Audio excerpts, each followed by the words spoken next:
చింతపర్రు అరుంధతిపేటలో అంబేద్కర్ విగ్రహ స్లాబ్ నిర్మాణ పనుల్లో శ్రమదానం చేశారు మంత్రి నిమ్మల రామనాయుడు. స్లాబ్ పనుల్లో కార్మికులతో కలిసి ఇసుక, కంకర, సిమెంట్ను గమేళాలతో మోసి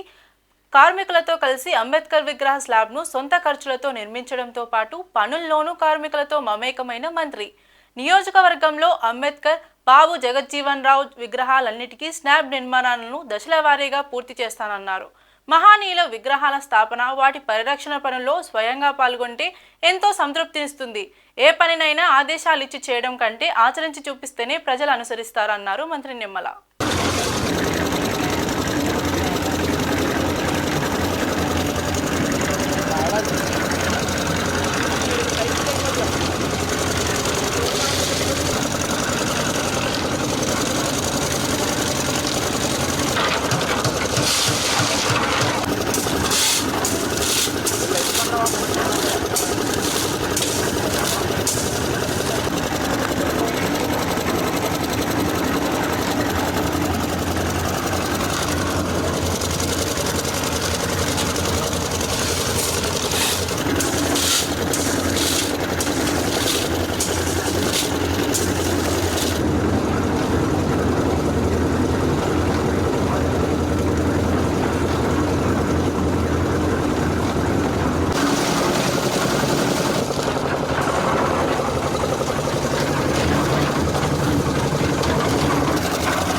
బాబు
రెండు 2024లో మూడవసారి శాసనసభ్యులుగా గెలిచిన తర్వాత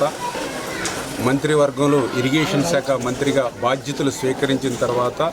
మొట్టమొదటిసారిగా మన పాలకొల్లు నియోజకవర్గంలో నేను మొదలుపెట్టినటువంటి పని ఆర్యపేటలో డాక్టర్ బిఆర్ అంబేద్కర్ గారు, బాబు జగజ్జీవన్ రావు గారి విగ్రహాలకు సంబంధించి పైకప్పు నిర్మాణం. ఆ స్ఫూర్తితోటే నా పాలకొల్లు నియోజకవర్గంలో ఉన్నటువంటి మహనీయులు డాక్టర్ బిఆర్ అంబేద్కర్, ప్రపంచ మేధావి, భారత జాతి ముద్దు బిడ్డ డాక్టర్ బాబు జగజ్జీవన్ రావు, ఆ రోజునటువంటి రాజకీయాలు తప్ప లేకపోతే ఆయన ప్రధానమంత్రి పదవిని అధిష్ఠించేటువంటి మహోన్నతుడు. అటువంటి మహనీయుల విగ్రహాలు ఎండకి వానకి మరి తడుస్తూ ఎండుతూ ఉండకూడదు అనేటువంటి ఉద్దేశంతో నా నియోజకవర్గంలో ఉన్నటువంటి అంబేద్కర్, బాబు జగజ్జీవన్ విగ్రహాలన్నిటికీ కూడా ఆ పైకప్పుని మరి ఏదైతే నిర్మాణం చేయాలనేటువంటి ఆలోచనే కాకుండా అందులో అవకాశం ఉన్నంత వరకు కూడా నేను కూడా శ్రమదానం చేసి ఆ మహనీయుల స్ఫూర్తితో నేను కూడా పనిచేయాలి అనేటువంటి ఆలోచనతో మరి ఏదైతే మొన్ననే వారం రోజుల క్రితం చింతపూర్ గ్రామంలో మరి ఆ రోజు ఈ యొక్క అంబేద్కర్ గారి విగ్రహానికి సంబంధించినటువంటి మరి యొక్క స్లాబ్ నిర్మాణ పనులు ప్రారంభించి ఈరోజు ఆ స్లాబ్ నిమిత్తం కూడా ఇవాళ వర్క్ చేయడం జరిగింది. మరి త్వరలోని ఇంకా ఏదైతే ఈ యొక్క అంబేద్కర్ బాబు జగజ్జోహన్ రావు గారి విగ్రహాలు ఏవైతే ఉన్నాయో వాటన్నిటి నిర్మాణాలు కూడా 1 by 1 ఒక్కొక్కటి కూడా చేపట్టి ఈ యొక్క ఆ మహనీయుల యొక్క రుణం తీర్చుకునేటువంటి విధంగా పనిచేస్తానని చెప్పి